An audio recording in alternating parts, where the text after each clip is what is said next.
Hello students and welcome back to Roshan engineering hub. आज की इस क्लास में हम स्टडी करेंगे फंक्शंस ऑफ डेफिनेट इंटीग्रल्स को। डेफिनेट इंटीग्रल क्या होते हैं ये हमें पता है। डेफिनेट इंटीग्रल वो इंटीग्रल होते हैं जिनको हम लिमिट्स का यूज कर कर सॉल्व करते हैं। ठीक है, अब हम डेफिनेट इंटीग्रल्स के एप्लीकेशंस को स्टडी करेंगे। इस टॉपिक के अंदर हम 4 एप्लीकेशंस को स्टडी करेंगे, जिसमें हम देखेंगे फर्स्ट लेंथ ऑफ कर्व, या इसे हम आर्क लेंथ भी बोलेंगे। ये क्या होता है कि हमारे पास में कोई कर्व हो, उस कर्व की अगर हमें लेंथ फाइंड करना हो तो हम उसे भी डेफिनेट इंटीग्रल का यूज कर सकते हैं। सेकेंड हम बात करेंगे एरिया अंडर कर्व की। ये तो हमें पता ही है, एरिया अंडर कर्व इंटीग्रेशन का मतलब ही तो यही होता है कि हमें एरिया फाइंड करना होता है अंडर कर्व का। सेकेंड एप्लीकेशन हमारी रहेगी एरिया अंडर कर्व की। ठीक है, थर्ड एप्लीकेशन जो होगी वो होगी हमारी वॉल्यूम की, वॉल्यूम ऑफ सॉलिड। मतलब कि अगर हमारे पास में कोई कर्व है और उस कर्व को हम किसी एक्सिस के अराउंड रिवॉल्व करते हैं और रिवॉल्व करने के बाद में अगर हमें एक सॉलिड मिलता है, उस सॉलिड का हमें वॉल्यूम अगर फाइंड करना हो तो वो भी हम डेफिनेट इंटीग्रल का यूज कर सकते हैं। तो ये हमारी थर्ड एप्लीकेशन हुई। फोर्थ एप्लीकेशन हम देखेंगे सरफेस एरिया की। ठीक है, जो भी हमारे पास में सॉलिड हमें मिलेगा उस सॉलिड का हम सरफेस एरिया फाइंड करेंगे। ठीक है, तो surface area of revolution. Revolution means वही, हम अगर उसको कर्व को जब रोटेट करेंगे, रिवॉल्व करेंगे एक्सिस के अराउंड, तो जो भी हमें सॉलिड मिलेगा उसका हम सरफेस एरिया फाइंड करेंगे। तो वो भी हम डेफिनेट इंटीग्रल का यूज कर फाइंड कर सकते हैं। ठीक है, तो हम इस टॉपिक के अंदर ये 4 एप्लीकेशंस को स्टडी करेंगे। आज की क्लास में हम स्टडी करने वाले लेंथ ऑफ कर्व को। ठीक है, आज हम फर्स्ट एप्लीकेशन को स्टडी करेंगे जो कि हमारी लेंथ ऑफ कर्व, या हम इसको आर्क लेंथ भी कह सकते हैं। ठीक है, इसको हम रेक्टिफिकेशन भी बोलते हैं। रेक्टिफिकेशन का मतलब क्या होता है, वही होता है कि जब हमारे पास में कोई कर्व हो, उस कर्व को हमें लेंथ फाइंड करना हो तो उसको हम एक अदर फॉर्म में या एक अदर टर्म्स में रेक्टिफिकेशन भी कहते हैं। ठीक है, तो चलिए हम आज की क्लास स्टार्ट करते हैं। हम स्टडी करेंगे लेंथ ऑफ कर्व की। लेंथ ऑफ कर्व फाइंड करने के लिए हमारे पास होती हैं 3 इक्वेशंस, ये कह सकते 3 फॉर्म्स होते हैं। ठीक है, चलिए हम उन 3 इक्वेशंस को स्टडी करते हैं। 3 इक्वेशंस जैसी होती है मींस वो हमारे क्वेश्चंस के ऊपर डिपेंड करती है कि जैसा हमारा क्वेश्चन होगा उसके अकॉर्डिंग हम उस इक्वेशन को चूज करेंगे। तो पहली इक्वेशन हमारी होती है कार्टेशियन की। ठीक है, पहली इक्वेशन होती है हमारी कार्टेशियन। ठीक है, उसमें क्या होता है, लेंथ हम कैसे फाइंड करते हैं, इंटीग्रेट करते हैं a टू b को अंडर रूट 1 प्लस dy/dx का होल स्क्वायर dx। ठीक है, इस इक्वेशन को हम कब यूज करते हैं, जब हमारे पास में क्वेश्चन या कर्व कह सकते, कर्व अगर हमें y इक्वल्स टू fx के फॉर्म में गिवन हो, या हमारे पास में x और y के टर्म्स में इक्वेशन हो। ठीक है, तब हम इस इक्वेशन का यूज करते हैं। ठीक है, ये क्या होती है, a टू b कोई जोन से भी हमारे पास लिमिट होगी, उस लिमिट पर हमें इसको इंटीग्रेट करना है 1 प्लस dy/dx का होल स्क्वायर। ये क्वेश्चन के अकॉर्डिंग ही वेरी करेगा कि हमें dy/dx के रिस्पेक्ट में करना है, dx/dy के रिस्पेक्ट में करना है। ठीक है, अब जो सेकेंड हमारी होती है वो होती है पोलर की। पोलर मतलब क्या होता है, इसमें हम कैसे लेंथ फाइंड करते हैं, integrate a to b under root r square plus dr/d theta का होल स्क्वायर d थीटा। ठीक है, सेकेंड इक्वेशन होती है हमारी पोलर की, जिसमें हम कैसे लेंथ फाइंड करते हैं, इंटीग्रेट करते हैं a to b under root r square plus dr/d theta का होल स्क्वायर d थीटा। अब इस इक्वेशन का हम तब यूज करेंगे जब हमें इक्वेशन गिवन होगी r equals to f of theta के फॉर्म में। ठीक है, ये एंगल के रिस्पेक्ट में जब भी हमें इक्वेशन गिवन होगी तब हम किस इक्वेशन का यूज करेंगे, पोलर इक्वेशन का। ठीक है, थर्ड इक्वेशन के ऊपर, थर्ड इक्वेशन होती है हमारी पैरामेट्रिक। पैरामेट्रिक इक्वेशन क्या होती है, पैरामेट्रिक इक्वेशन में हम क्या करते हैं, कैसे लेंथ फाइंड करते हैं, a टू b इंटीग्रेट कर dx बाय dt का whole square plus dy by dt का होल स्क्वायर, ठीक है। नेक्स्ट हमारी जो होती है इक्वेशन वो होती है पैरामेट्रिक इक्वेशन, जिसकी हम लेंथ कैसे फाइंड करते हैं, L इक्वल्स टू इंटीग्रेट करते हैं a to b under root में dx बाय dt का whole square plus dy by dt का होल स्क्वायर, ठीक है। अब ये वाली जो इक्वेशन होती है उसमें हमारे पास में x equals to f of t होता है और y equals to f of t होता है, ठीक है। इस फॉर्म में हमारी इक्वेशन होती है जिसमें हमारे पास में जो x और y जो दोनों होते हैं वो दोनों ही t के ऊपर डिपेंड करते हैं, इसलिए हम उन दोनों को t के रिस्पेक्ट में ही डिफरेंशिएट भी करते हैं और फिर डिफरेंशिएट करने के बाद हम उसको t के रिस्पेक्ट में ही इंटीग्रेट भी करेंगे, ठीक है। क्लियर है इतना? ये हमारी 3 टाइप्स ऑफ इक्वेशन होंगी जब हमें लेंथ ऑफ कर्व फाइंड करना होगा, ठीक है। इतना क्लियर है? इसको नोट डाउन कर लो।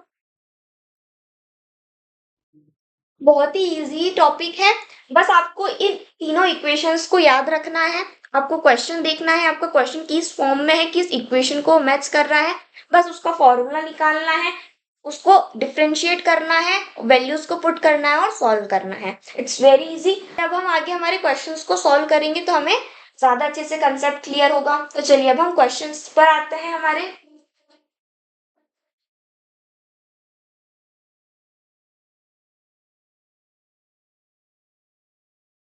Find length of curve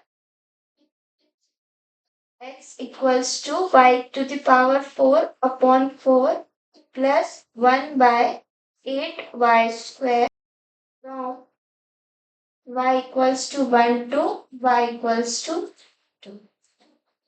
next, अब हमें क्वेश्चन में गिवन है कि हमें ये इक्वेशन दे रखी है, या कह सकते हैं हमें ये कर्व की इक्वेशन दे रखी है। अब हमें उस कर्व की लेंथ को फाइंड करना है, ठीक है।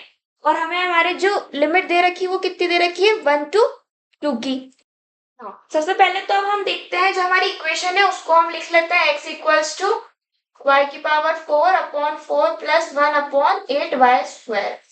यहाँ पर देखिए इस इक्वेशन में हमारे पास में x और y दोनों ही टर्म्स हैं, मींस यहाँ पर हम कार्टेशियन इक्वेशन का यूज कर सकते हैं, उससे हमारी लेंथ निकल कर आ जाएगी। कार्टेशियन की हमारे पास में इक्वेशन क्या होती है, L equals to integrate a to b under root 1 plus dy by dx का होल स्क्वायर, ठीक है। अब यहाँ पर हमारे पास में a और b की वैल्यू क्या दे रखी है, रेंज हमें दे रखी है 1 to 2 की, तो हम उसको लिख लेते हैं L equals to integrate 1 to 2 under root 1 plus, अब dy बाय dx हमें गिवन नहीं है, इसको अभी हम ऐसे लिख देते हैं, ठीक है। और इसको हम इक्वेशन नंबर 1 नेम दे देते हैं। अब उसके बाद हमें dy बाय dx चाहिए, तो चलिए हम पहले उसको फाइंड कर लेते हैं। यहाँ पर देखिए इक्वेशन हमें x के टर्म्स में दे रखी है, तो हम यहाँ पर dx बाय dy को फाइंड कर लेंगे तो हमें ज्यादा इजी रहेगा, ठीक है। क्योंकि y में तो हमें इक्वेशन दे रखी है ना, इक्वल टू में LHS में हमारे पास क्या है, x है, तो यहाँ पर हमारा dx बाय dy का फॉर्म बन जाएगा। तो हम इस इक्वेशन को y के रिस्पेक्ट में इंटीग्रेट कर देते हैं। तो ये आपको आपका क्वेश्चन जिस इक्वेशन दे रखी होगी उसके अकॉर्डिंग चेक करना है कि आपको dy बाय dx फाइंड करना है या dx बाय dy फाइंड करना है, ठीक है। यहाँ पर हम dx बाय dy फाइंड कर लेते हैं ना, इसको हम इंटीग्रेट करेंगे, सॉरी डिफरेंशिएट करेंगे, तो ये क्या हो जाएगा, dx by dy equals to, अब इसको हम y के रिस्पेक्ट में डिफरेंशिएट करेंगे तो ये क्या हो जाएगा, 1/4 तो एज इट इज निकल जाएगा क्योंकि ये कॉमन है, y की पावर 4 को क्या हो जाएगा 4y क्यूब प्लस यहाँ पर 1/8 y स्क्वायर का y स्क्वायर, इसको हम ऊपर ले जाएंगे तो ये क्या हो जाएगा y की पावर -2, ये होगा ना y की पावर -2। अब इसका हम डिफरेंशिएट करेंगे तो -2 आगे आ जाएगा, y -2 -1 दैट इज y की पावर -3। अब इसको हम कैसे लिखेंगे, -2 y की पावर -3। अब यहाँ से 4 से 4 कैंसिल हो गया, यहाँ पर भी 2 एंड ये कितना हो जाएगा 4, तो dx बाय dy हमारे पास क्या आ जाएगा y क्यूब माइनस 1/4। अब y की पावर -3, इसको हम नीचे ले आएंगे तो ये क्या हो जाएगा, y³ ठीक है, y³ हो जाएगा। अब इतना हमारे पास में dx/dy आ चुका है। अब यहाँ पर हमारे पास में जो इक्वेशन है उसमें हमें dx/dy का होल स्क्वायर चाहिए, तो हम यहाँ पर स्क्वायर कर देते हैं, ठीक है, स्क्वायरिंग बोथ साइड, तो ये क्या हो जाएगा, dx/dy का whole square equals to y³ minus 1/4y³ का होल स्क्वायर। अब यहाँ पर हमें कौन सा फॉर्म मिल गया, a-b का होल स्क्वायर मिल गया। अब इसको हम ओपन करेंगे तो ये क्या हो जाएगा, एक काम करते हैं, ओपन करने से पहले हमारे पास में इक्वेशन में dx/dy स्क्वायर के साथ में 1 भी है, तो हम यहाँ पर +1 भी कर लेते हैं, ठीक है, दोनों साइड में यहाँ पर भी +1 करेंगे, फिर इसको ओपन कर लेते हैं। तो इसको ओपन करेंगे तो ये क्या हो जाएगा, a का स्क्वायर क्या हो जाएगा, y³ का स्क्वायर प्लस b³ 1/4y³ का होल स्क्वायर -2 a क्या है, y³ और b 1/4y³, ठीक है।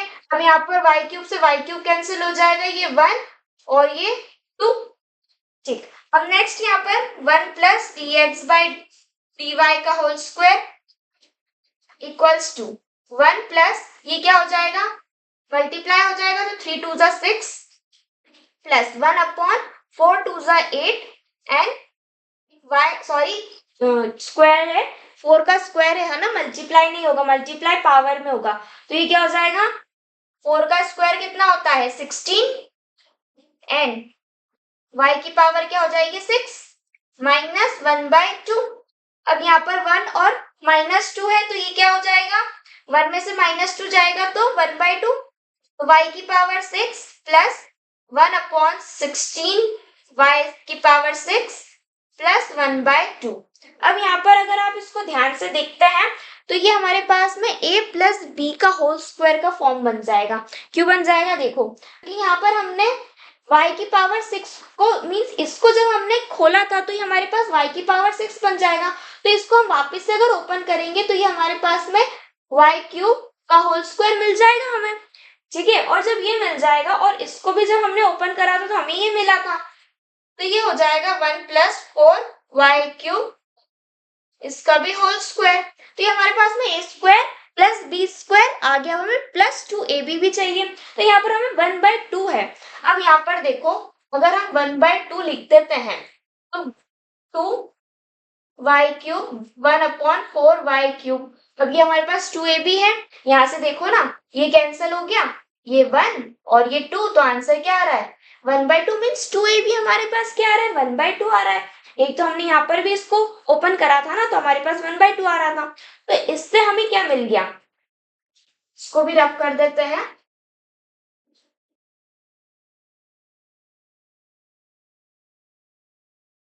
तो 1 + dx/dy का होल स्क्वायर हमें क्या मिल जाएगा, इसको हम क्या लिख सकते हैं, y की पावर 3 मिल रहा था तो यहाँ से प्लस 1/4y³ और इनका होल स्क्वायर, ठीक है। तो ये हमारे पास में a + b का होल स्क्वायर का फॉर्मूला बन चुका है। अब हम इसको हमारी इक्वेशन 1 में पुट कर सकते हैं, 1 + dx/dy का होल स्क्वायर हमें मिल गया। नाउ फ्रॉम इक्वेशन 1 में जब वैल्यूज को हम पुट करेंगे तो ये क्या हो जाएगा, L = इंटीग्रेट a और b की वैल्यू हमारे पास क्या है 1 और 2 है ना, तो 1 and 2, ठीक है, यही तो हमारी इक्वेशन नंबर 1 थी, √y³ प्लस 1/4 का होल स्क्वायर। अब यहाँ पर रूट है और स्क्वायर है, रूट और स्क्वायर कैंसिल हो जाते हैं, तो हमारे पास में क्या बचेगा बस y³ + 4, ठीक है।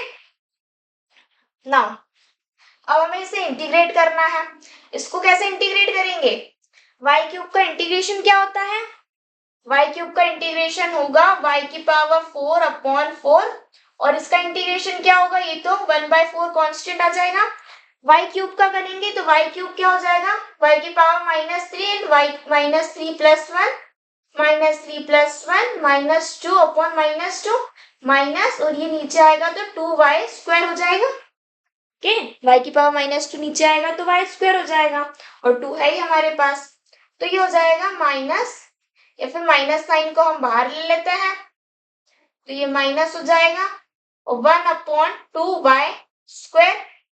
ठीक है, y की पावर 4/4 माइनस, इसको इंटीग्रेट कर दिया तो हमारे पास लिमिट भी तो रखनी है, लिमिट क्या है 1 to 2। Now 1/8y²। ठीक है, अब ये हमें मिल गया तो अब हम इसमें हमारी वैल्यूज को रख देते हैं, means upper limit minus lower limit कर देते हैं।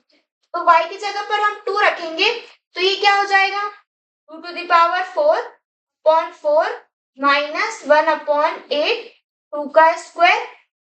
ठीक है, नेक्स्ट माइनस लोअर लिमिट 1 का 1⁴ 1 ही हो जाएगा अपॉन 4 माइनस 1/8, यहाँ पर 1 रखेंगे तो 1 का स्क्वायर 1 हो जाएगा। ठीक है, तो आगे और फर्दर सिंप्लीफाई करेंगे, 2 की पावर 4 कितना होता है 16/4 माइनस 1/2 का square 4 and 8 4 is 32 minus 1/4 plus 1/8 minus minus plus हो जाएगा। ठीक है, 4 और 4 हमारे पास में डिनोमिनेटर में कॉमन है तो ये क्या हो जाएगा 16 माइनस 1 is 15/4 माइनस 1/32 प्लस 1/8। ठीक है, अब इसका हम एलसीएम लेंगे तो एलसीएम हमारे पास आएगा 32, अब तो ये क्या हो जाएगा 120 आएगा। ठीक है, 120 माइनस 1 प्लस ये कितना हो जाएगा 4।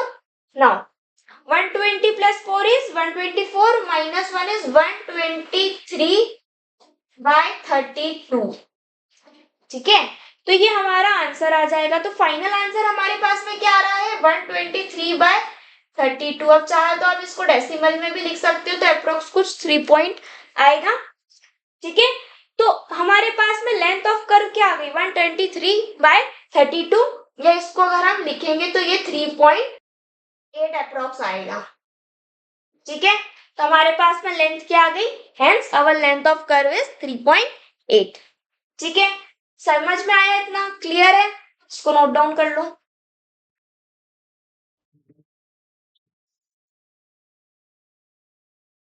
Now next question is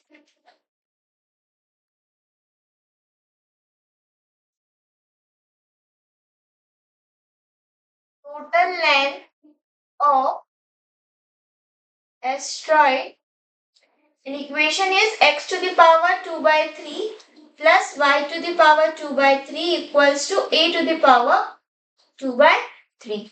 ठीक है, मीन्स ये हमें हमारा आर्क दे रखा है और हमें इसकी लेंथ को फाइंड करना है ना। अब यहाँ पर देखो एस्ट्रॉइड मतलब क्या होता है, जैसे हमारे पास ना सर्कल होता है ना, बस ये वैसा ही होता है जैसे ये हमारा ग्राफ है। अब यहाँ से ये कुछ इस टाइप का होता है। ठीक है, इस टाइप से हमारा एस्ट्रॉइड होता है। अब ये हमारी अगर लेंथ कितनी है, अगर ये लेंथ अगर हम ए ले लेते हैं, ठीक है, इस लेंथ को अगर हमने ए लिया, सेंटर क्या होगा हमारा 0, तो ये वाला जो पॉइंट होगा ये हमारा पॉइंट क्या होगा E,0 होगा, ये वाला पॉइंट हमारा क्या होगा 0, ए।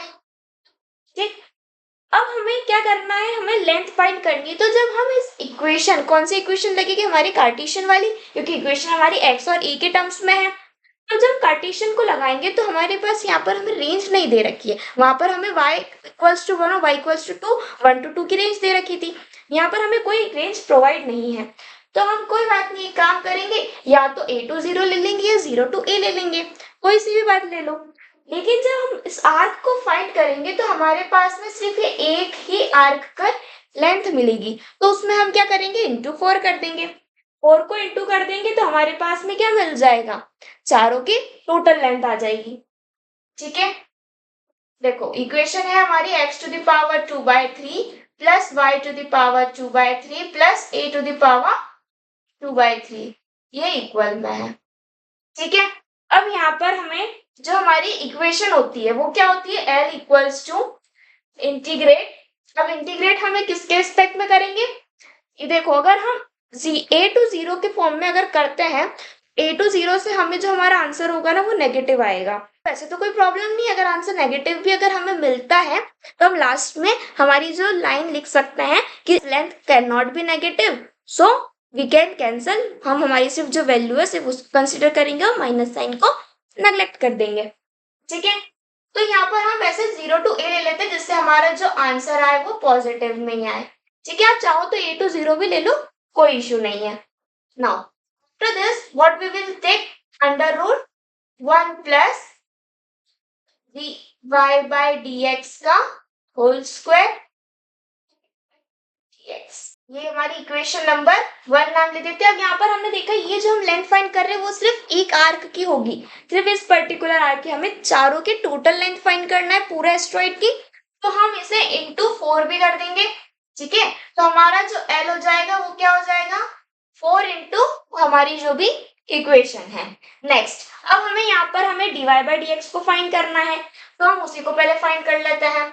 इसको हम देखो x की power 2/3 plus y to the power 2/3 equals to a to the power 2/3। इसको हम पूरी इक्वेशन को डिफरेंशिएट करते हैं, x के रिस्पेक्ट में डिफरेंशिएट करेंगे क्योंकि हमें dy बाई dx का फॉर्म चाहिए। अब इसको x के रिस्पेक्ट में करेंगे तो ये क्या हो जाएगा 2/3 x, 2/3 में से -1 करेंगे तो क्या मिल जाएगा हमें 3, 2 माइनस 3 दैट इज -1/3। तो यहाँ पर आ जाएगा x की पावर -1/3। अब यहाँ पर इसको भी करेंगे तो 2/3 आ जाएगा। नाउ y की पावर क्या आ जाएगा 1/3। अब हम x के रिस्पेक्ट में इसको डिफरेंशिएट करेंगे तो यहाँ पर हमारे पास में dy बाय dx भी आएगा। ठीक है, नाउ a की पावर 2/3 इसका डिफरेंशिएट क्या होगा, a हमारे पास कांस्टेंट टर्म है और कांस्टेंट का डिफरेंशिएट क्या होता है 0। ठीक है, अब हमें dy बाई dx चाहिए तो हम इस टर्म को इधर साइड ले जाते हैं, तो ये क्या हो जाएगा 2/3 y to the power -1/3 dy by dx is equals to -2/3 x की power -1/3। Now dy by dx चाहिए, इसको अब हम डिनोमिनेटर में ले जाते हैं।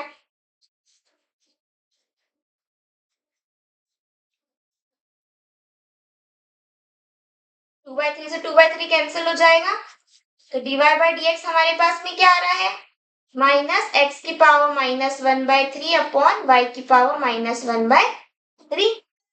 करते हैं इस टर्म को हम ऊपर ले जाते हैं और x को टर्म को नीचे ले आते हैं जिससे हमारी जो पावर माइनस साइन है वो हट जाएगा। तो ये हमारे पास हो जाएगा y की पावर 1/3 अपॉन x की पावर 1/3। ठीक है, हमने इसको रेसिप्रोकल कर दिया, ऊपर ले गए इसको नीचे ले गए। अब हम एक काम करते हैं, हमें स्क्वायरिंग चाहिए तो हम स्क्वायर कर देते हैं ना, squaring both sides.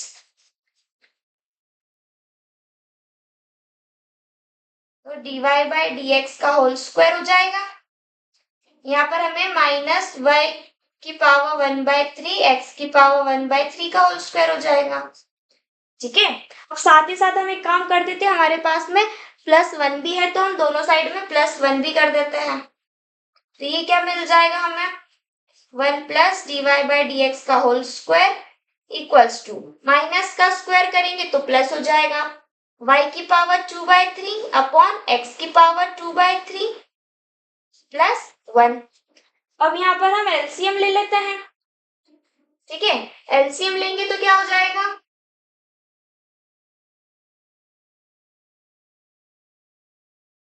1 plus dy by dx का होल स्क्वायर।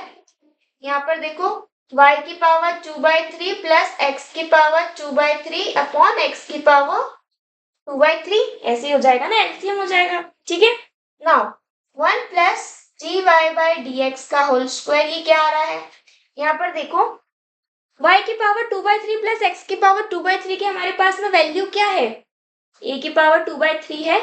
ठीक है, यही तो टर्म है, तो हम यहाँ पर a की पावर 2/3 अपॉन x की पावर 2/3 लिख सकते हैं।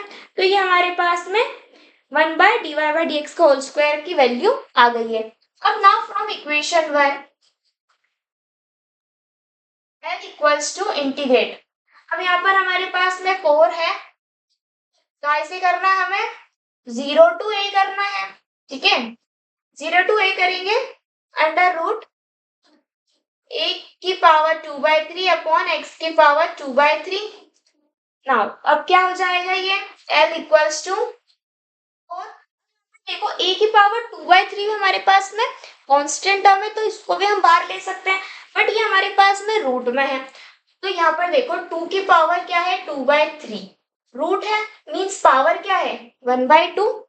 अब ये अगर मल्टीप्लाई होगा तो 2/3 इंटू 1/2, 2 से 2 कैंसिल, तो e की पावर क्या बच रहा है 1/3 बच रहा है। तो 1/3 को भी हम इसको बाहर ले लेते हैं, a की पावर 1/3 बाहर ले लें, तो इंटीग्रेट किसका होगा सिर्फ अंडर रूट 1 अपॉन एक्स की पावर 2/3 का, इसका इंटीग्रेट होगा। बाहर ही ले लेते हैं, तो x की पावर 2/3 भी हमारे पास में क्या हो जाएगा x की पावर 1/3 हो जाएगा, ठीक है। तो ये भी हमारे पास में 1 x की पावर 1/3 बचेगा। इसको भी एक काम कर लेते हैं, हम ऊपर ले जाते हैं, तो ये हमारे पास में क्या हो जाएगा x की पावर -1/3 हो जाएगा, ठीक है। समझ में आया ना हमने यहाँ पर क्या करा, x की इसको तो हम बाहर ले गए 1/3 क्योंकि रूट हटा दिया। अब यहाँ से भी हमारा रूट हट जाएगा, तो ये क्या बचेगा x की पावर -1/3। इसका अब हम इंटीग्रेट कर देते हैं, इसका इंटीग्रेट करेंगे तो ये क्या होगा l इक्वल्स टू 4 a की पावर 1/3, इसका इंटीग्रेट कर देते हैं, तो ये क्या हो जाएगा x की power -1/3 plus 1 upon -1/3 plus 1, that is क्या हो जाएगा ये 2/3 होगा ना। तो ये क्या हो जाएगा x की पावर 2/3 अपॉन 2/3 0 to a। अब हम हमारी लिमिट्स रख लेते हैं, upper limit and lower limit को, तो 4 a की पावर a की पावर 1/3। अब यहाँ पर 2/3 भी हमारे पास में क्या है एक कांस्टेंट टर्म है, तो इसको भी हम बाहर ही ले लेते हैं क्योंकि वैल्यू तो हमें सिर्फ x की पुट करना है। 2/3 को हम बाहर लेंगे तो ये रेसिप्रोकल होकर क्या हो जाएगा 3/2। अब अंदर x की जगह पर हम a को रख रहे हैं, पहले अपर लिमिट को रखेंगे तो a की पावर 2/3 देन माइनस 0 की पावर 2/3, ठीक है। अब यहाँ से ये 4 2 एंड ये 1, नाउ नाउ 3 2 is 6, a की पावर 1/3, यहाँ से भी कितना आ रहा है a की पावर 1 2/3। अब ये तो 0 की पावर है तो ये तो 0 ही हो जाएगा, ठीक है। यहाँ पर हमारे पास में बेस सेम होते तो पावर्स ऐड हो जाती हैं। l क्या आ जाएगा 6 a 1/3 प्लस 2/3 कितना होता है 1/3 प्लस 2/3 3 एंड 3 दैट इज 1। तो यहाँ पर 1 आ जाएगा मीन 6a हमारे पास में क्या आ रहा है हमारा फाइनल आंसर आ रहा है, ठीक है। रफ वर्क को भी हम रफ कर देते हैं, ठीक है। तो हमारे पास में हमारी जो कर्व है उसकी लेंथ क्या आ गई 6a आ गई, ठीक है। समझ में आया यहाँ पर हमने क्या करा है, ये हमारे पास में इक्वेशन दे रखी थी एच स्क्वायर्ड होता, हमें एक कर्व की लेंथ पता चलती, लेकिन हमें पूरे टोटल लेंथ फाइंड करनी थी, इसलिए हमने इसमें क्या करा है 4 का मल्टीप्लाई करा, फिर वैसे ही हम डिफरेंशिएट करा dy बाई dx की वैल्यू को फाइंड करा और फिर हमारी इक्वेशन के अंदर पुट कर दिया। इजी है, सिंपल है, इसको नोट डाउन कर लो।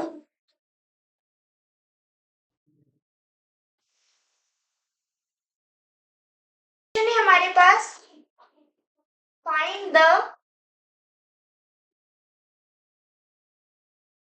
Length of curve x equals to a cos t, y equals to a sin t, ठीक है। अब यहाँ पर देखो हमारे पास में क्वेश्चन में लेंथ फाइंड करनी है हमें कर्व की, और इक्वेशन क्या दे रखी है x और y के टर्म्स में दे रखी है, बट जो हमारे x और y वो दोनों किस पर डिपेंड है t के ऊपर डिपेंड है। इस टाइप की हमने हमारी एक इक्वेशन को स्टडी करा है, वो कौन सी इक्वेशन थी पैरामेट्रिक इक्वेशन थी। उसका हमारे पास में फॉर्मूला क्या था L equals to integrate a to b under root dx by dt का होल स्क्वायर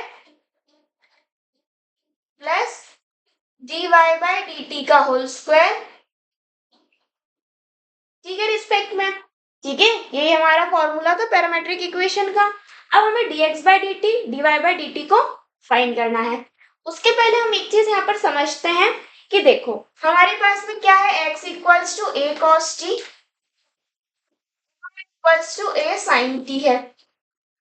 हम इन दोनों इक्वेशन को बोथ साइड स्क्वायरिंग कर लें और फिर दोनों साइड को स्क्वायर कर कर अगर ऐड कर लें, जैसे यहाँ पर x square equals to a square cos square t हो जाएगा।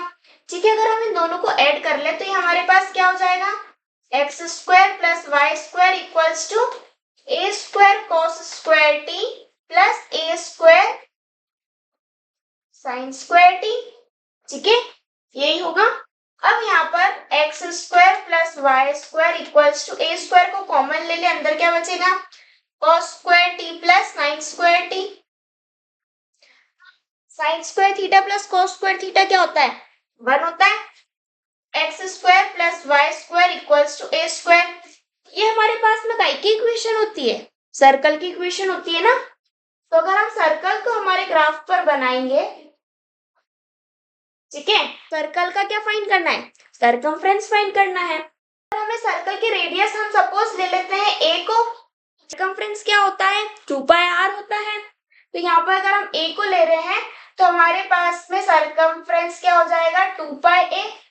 तो मीन्स हमारे पास में जब हम इस इक्वेशन को सॉल्व करेंगे तो हमें लेंथ ऑफ कर्व क्या आना चाहिए, 2 पाई a तो आना चाहिए, क्योंकि सर्कल का हमारे पास में सरकमफ्रेंस 2 पाई r होता है। यहाँ पर हम रेडियस को a कंसिडर कर रहे हैं तो हमें 2 पाई a हमारे वैल्यू मिलना चाहिए। तो अब यहाँ पर हम किसके क्या लिमिट क्या लेंगे, हमारे पास में लिमिट यहाँ क्वेश्चन में गिवन नहीं, तो हमें लिमिट को कुछ लेना होगा। तो लिमिट देखो हमारे पास में जब हमें पूरे सर्कल की सरकमफ्रेंस फाइंड करनी है, तो यहाँ पर हमारे पास में बीच में एंगल कितना बन रहा है, 360 डिग्री है। 360 डिग्री को हम क्या लिखते हैं, 2 पाई लिखते हैं। ठीक है, तो हम एक काम करेंगे 0 to 2 पाई का एरिया फाइंड कर लेंगे, 0 to 2 पाई की लिमिट हम ले लेंगे। ठीक है, यहाँ पर हमें हमारी लिमिट क्या मिल जाएगी, 0 to 2 पाई पर हम इसको इंटीग्रेट करेंगे। ठीक है, समझ आया इतना। यहाँ पर हमने क्या करा है, इन दोनों को ऐड करा, स्क्वायर कर कर दोनों साइड को, तो उससे हमें सर्कल की इक्वेशन मिली। मींस ये हमारा डायरेक्टली सर्कल की इक्वेशन का पैरामेट्रिक फॉर्म है।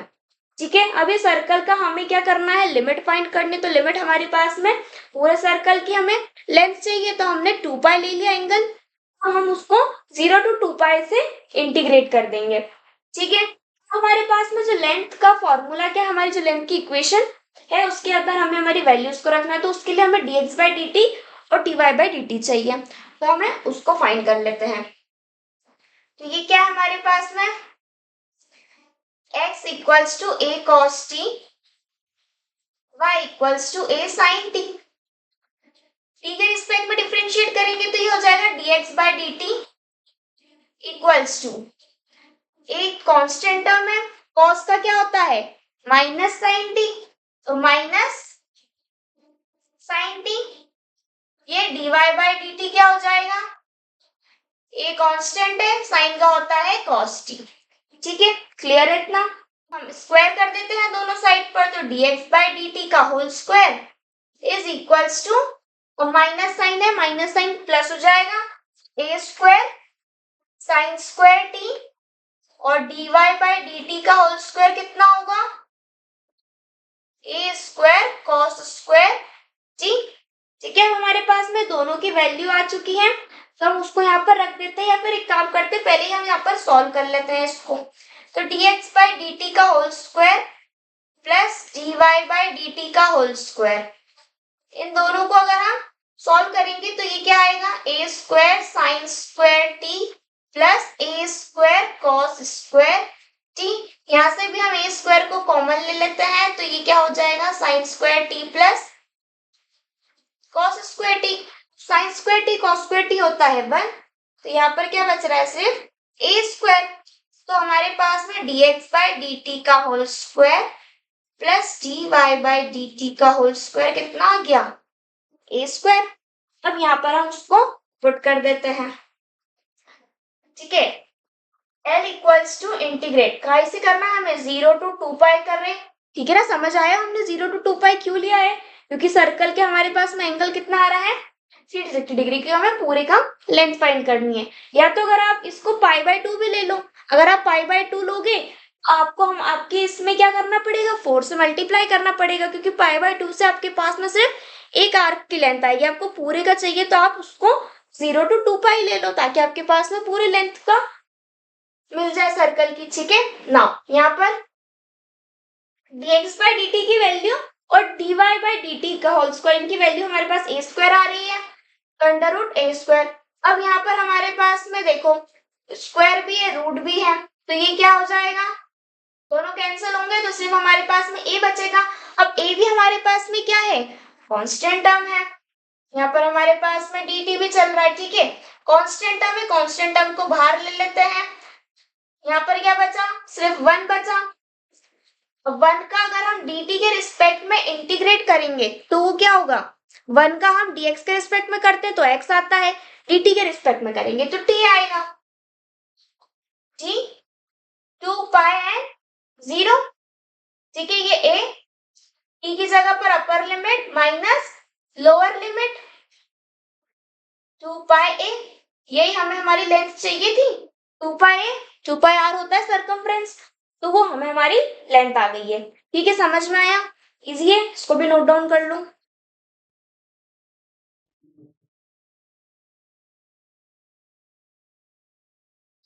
चलिए अभी एक लास्ट क्वेश्चन को हम और सॉल्व कर लेते हैं। इसमें भी हमें कर्व की लेंथ फाइंड करना है और इक्वेशन हमें दे रखी है a sin square theta by 2 from theta equals to 0 to any point p theta. ठीक है, हमें इक्वेशन दे रखी है r equals to a sin square theta by 2 और हमें हमारी लिमिट क्या दे रखी है, theta equal to 0 to any point p theta. मतलब क्या होता है, 0 से लेकर p थीटा मीन्स वही हमें 0 टू थीटा मान लेते हैं हमें। ठीक है, 0 टू थीटा हमें हमारी रेंज या लिमिट दे रखी है जिस पर हमें क्वेश्चन को सॉल्व करना है ना। हमें हमारी इक्वेशन क्या, r equals to a sin square theta by 2। अब यहाँ पर ये जो हमारी इक्वेशन है, यहाँ पर हमारे पास में क्या है, r equals to F theta का फॉर्म गिवन है। ठीक है, तो यहाँ पर हमें कौन सी इक्वेशन यूज होगी, वो हमारे पास पोलर इक्वेशन यूज होगी। ठीक है, क्योंकि थीटा एंगल के रिस्पेक्ट में हमारा क्वेश्चन है। पोलर की इक्वेशन हमारे पास में क्या थी, L equals to under root integrate a to b under root r square plus d are by D theta का whole square with respect to theta. ठीक है, ये हमारी इक्वेशन थी। यहाँ पर हमें क्या चाहिए, D are by D theta का चाहिए, तो यहाँ पर हम उसकी वैल्यू को फाइंड कर लेते हैं। हमारी इस इक्वेशन को हम थीटा के रिस्पेक्ट में डिफरेंशिएट कर लेते हैं, तो ये क्या हो जाएगा, D are by D theta is equals to a तो कांस्टेंट टर्म है तो ये एज इट इज रहेगी। Now sine square theta by 2 का क्या होगा, 2 आगे आएगा तो ये क्या हो जाएगा, 2 साइन थीटा बाय 2 और साइन थीटा का करेंगे तो वो cos theta by 2, chain rule लगेगा ना यहाँ पर। तो ये देखो पहले तो 2 साइन थीटा बाय 2 हो जाएगा, अगेन साइन थीटा बाय 2 का करेंगे तो क्या हो जाएगा, cos थीटा बाय 2। यहाँ पर देखो हम किसके रिस्पेक्ट में कर रहे हैं, थीटा के रिस्पेक्ट में कर रहे हैं। यहाँ पर एंगल क्या है हमारे पास में, थीटा बाय 2 है।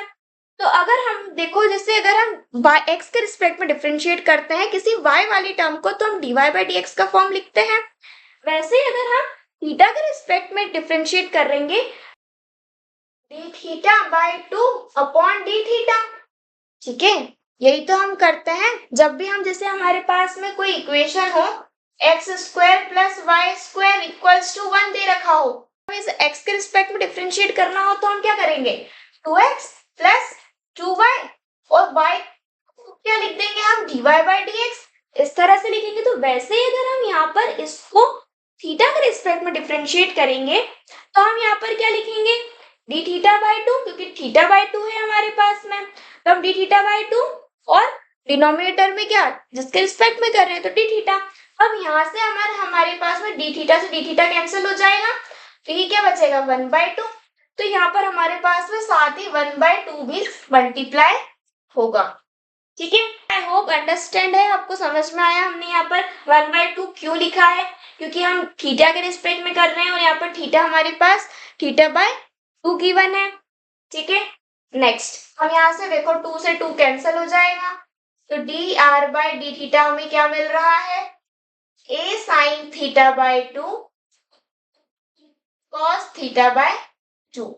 अब इसके बाद हम क्या करेंगे, स्क्वायर में चाहिए तो d r by d theta का होल स्क्वायर में फाइंड कर लेंगे, तो ये हो जाएगा a square sine square theta by 2 cos square theta by 2।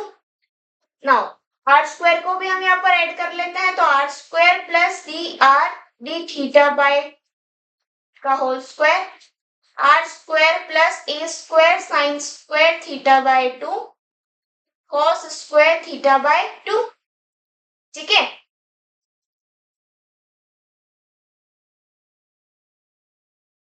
यहाँ पर r की वैल्यू देखो, हमारे पास में इक्वेशन क्या थी, r equals to a sine square theta by 2, तो इसी r की वैल्यू को हम यहाँ पर रख लेते हैं, तो ये क्या हो जाएगा, स्क्वायर करेंगे तो ये हो जाएगा a का square sine square theta by 2 को क्या हो जाएगा, साइन की पावर 4 थीटा बाई 2। ठीक है, समझ आया।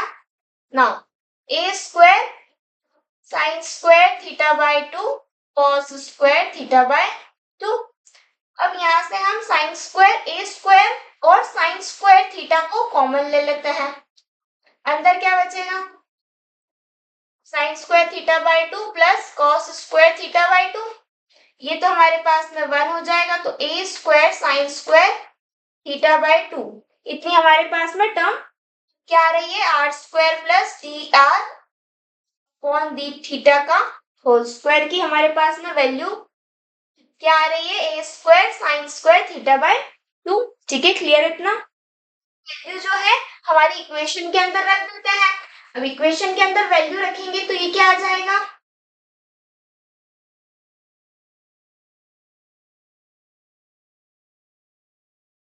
ठीक है, ये ना हमारी इक्वेशन, तो L क्या होगा हमारे पास में, इंटीग्रेट a टू b, क्या है हमारे पास 0 टू थीटा। ठीक है, now under root r square plus d r by d theta square की वैल्यू क्या आ रही है, a square sine square theta by 2। Again यहाँ पर देखो दोनों में हमारे पास में स्क्वायर है और रूट है, तो दोनों कैंसिल हो जाएंगे, L इक्वल्स टू, ये कैंसिल होगा तो यहाँ पर सिर्फ a साइन थीटा बाई 2 बचेगा, a को बाहर ले लेते हैं क्योंकि कांस्टेंट टर्म है। नाउ क्या बचेगा यहाँ पर, सिर्फ साइन थीटा बाई 2,